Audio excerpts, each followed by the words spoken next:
మేము ఎందుకు వెబ్సైట్లో తీసుకోకూడదు? అక్కడ ఇంకా రకరకాల ఆఫర్లు ఉంటున్నాయి, తగ్గించి ఉంటున్నాయి, ఏజెంట్ ద్వారా వెళ్తుంటే కొంచెం ఎక్కువగా ఉంటున్నాయి. మరి ఎందుకు ఏజెంట్ ద్వారా తీసుకోవాలి? ఎందుకు వెబ్సైట్ ఎందుకు తీసుకోకూడదు మేము? వెరీ గుడ్ అండి. మీరు గోల్డ్ కొంటూ ఉంటారా? కొంటానండి అప్పుడప్పుడు. ఆన్లైన్లో కొంటారా ఎప్పుడైనా? ఆన్లైన్లో ఎప్పుడు కొనలేదండి, డైరెక్ట్. ఆన్లైన్లో గోల్డ్ కూడా అమ్మరు సాధ్యమైనంత వరకు. అంటే ఇప్పుడు ఈ మధ్యలో అమ్ముతున్నారేమో నాకు తెలియదు. కానీ ఆన్లైన్లో ఎందుకు కొనం గోల్డ్? ఆ ప్యూరిటీ అది మనకి సరిగా తెలియదు కాబట్టి కదా. ఇన్సూరెన్స్లో చాలా ఇన్స్ట్రక్షన్స్ ఉంటాయి. ఒక పాలసీలో ఏది కవర్ అవుతుంది, ఏది కవర్ అవ్వదు, అలాగే కస్టమర్ యొక్క ప్రాబ్లమ్స్ ఏంటి, ఇవన్నీ తెలుసుకొని చెప్పేది ఏజెంట్ మాత్రమే. అది ఒక నాలెడ్జబుల్ ఏజెంట్ దగ్గర మాత్రమే ఇన్సూరెన్స్ తీసుకోండి. అంటే దీన్ని కూడా ఇప్పుడు కస్టమర్ కేర్ వాళ్ళు కూడా మనకి సపోర్ట్ ఇస్తుంటారు కదా.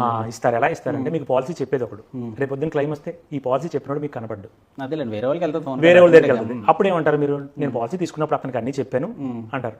అదే ఒక ఏజెంట్ దగ్గర తీసుకున్నారనుకోండి, పాలసీ తీసుకున్నప్పుడు నీకు అన్ని చెప్పాను కదా అని డైరెక్ట్గా ఏజెంట్ని అడుగుతారు. అక్కడ ఎవరిని అడుగుతారు మీరు?